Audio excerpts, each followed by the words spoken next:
ઉમરપાડાના ઉછવણ ગામે કબ્રસ્તાનમાંથી મળેલી બંને લાશ સુરતના યુવાનોની નીકળી હત્યા કરી લાશ કબ્રસ્તાનમાં દાટિયાનું બહાર આવ્યું.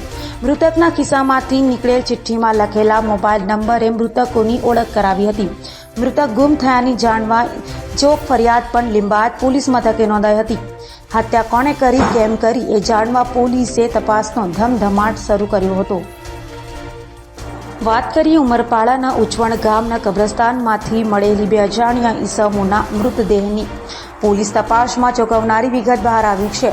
જે બે અજાણ્યા યુવકોના કબ્રસ્તાનમાંથી મૃતદેહ મળી આવ્યા એની ઓળખ થઈ ગઈ છે અને તેમની હત્યા કરી તેમની લાશને કબ્રસ્તાનમાં દફનાવી દીધાનું બહાર આવતા પોલીસ પણ ચોંકી ગઈ છે. જો કે પોલીસે ડબલ મર્ડરનો ભેદ ઉકેલી નાખ્યાનું માનવામાં આવે છે.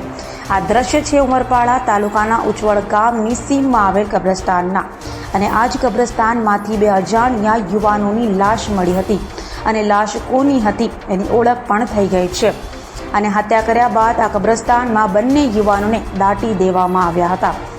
કઈ રીતે આરોપી અંજામ આપ્યો હશે એ જાણવા અમે પોલીસનો સંપર્ક કર્યો અને પોલીસે જે વિગત આપી એ પણ ચોંકાવનારી હતી. કેમ કે ગામના સરપંચે પોલીસને જાણ કરી હતી કે તેમના કબ્રસ્તાનમાં કંઈ થયું હોય એવું લાગે છે. કેમ ગામના સરપંચને શંકા ઉદ્ભવી જોઈ લો આ દ્રશ્ય. આમ તો સામાન્ય રીતે કબ્રસ્તાનના ગેટ પર તાળા મારવામાં આવે અને ગામમાં કોઈની મોત થાય તો આખા ગામમાં મસ્જિદમાંથી માઇક દ્વારા એલાન કરવામાં આવે દફન વિધિ માટે. પરંતુ ગઈકાલે કોઈની મોત થઈ ન હતી છતાં કબ્રસ્તાનમાં ગેટની બાજુની કાંટાની વાડ તોડી આરોપી મૃતદેહ લઈને ગયો અને ત્યારબાદ બંને લાશને કબ્રસ્તાનમાં 100 થી 200 મીટર ઘસરી જઈ સામાન્ય ખાડો ખોદી બંને લાશ દફનાવી આરોપી ફરાર થઈ ગયા અને પોતે કરેલ કરતૂત કોઈની નજર નથી પણ બન્યું ઉલટું. ગામના એક મુસ્લિમ યુવાનને શંકા જતા ગામના સરપંચને જાણ કરી અને સરપંચે પોલીસને અને આખો મામલો બહાર આવ્યો છે. ઉછવણ ગામના કબ્રસ્તાનમાંથી મળેલી બે યુવકની ઓળખ પણ થઈ ગઈ અને તેમની હત્યા થઈ હોવાનું બહાર આવ્યું છે. જો કે ઉમરપાડા સહિત જિલ્લાની પોલીસ કામે લાગી છે. જે શકમદ ઝડપાયો છે અને પૂછપરછ ચાલી રહી છે. ત્યારે હત્યા કેમ કરી કોણે કરી એ ભેદ પોલીસ ટૂંક સમયમાં ઉકેલી નાખશે. પરંતુ ફરાર અફઝલ પકડાય પછી હત્યાનું સાચું કારણ બહાર આવશે. હાલ તો એલસીબી એસઓજી સહિત સ્થાનિક પોલીસની અલગ અલગ ટીમ બનાવી ફરાર અફઝલને પકડવાના ચક્રો ગતિમાન કર્યો છે. પરંતુ આ ડબલ મર્ડરની ઘટના ઉમરપાડા તાલુકામાં ટોક ઓફ ટાઉન બની છે. મૃતક બિલાલ સૈયદ, મૃતક અઝરુદ્દીન કાદર શેખ અને ફરાર આરોપી અફઝલ ફરાર છે. પણ આ ત્રણેય ગુનાહિત માનસિકતા ધરાવતા હતા અને તમામની મિત્રતા જેલમાં થઈ હતી.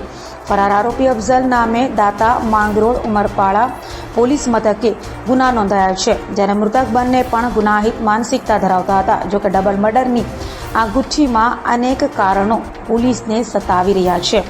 પોલીસની દિશામાં પણ કામ કરી રહી છે. ડબલ મર્ડરની ઘટનામાં એક નહીં અન્ય લોકોની સંડોવણી પણ બહાર આવશે. જ્યારે ઉમરપાડાના ઉછવળ ગામનો અફઝલ પકડાશે ત્યારે જ હત્યાનું સાચું કારણ બહાર આવશે. मैं अनिल वसावा, सरपंच श्री उछवाण ग्राम पंचायत। कल सुबह 8:30 बजे मुझे मेरा फ्रेंड जुनैद लेने आया था। उसने बोला कि कब्रिस्तान में कुछ हुआ है। हमने जाके वहाँ देखा तो सब उधर उधर था और हमने बाद में पुलिस स्टेशन में जान की वो पीएसआई को और तहसीलदार को, उन्होंने आके इंक्वायरी की।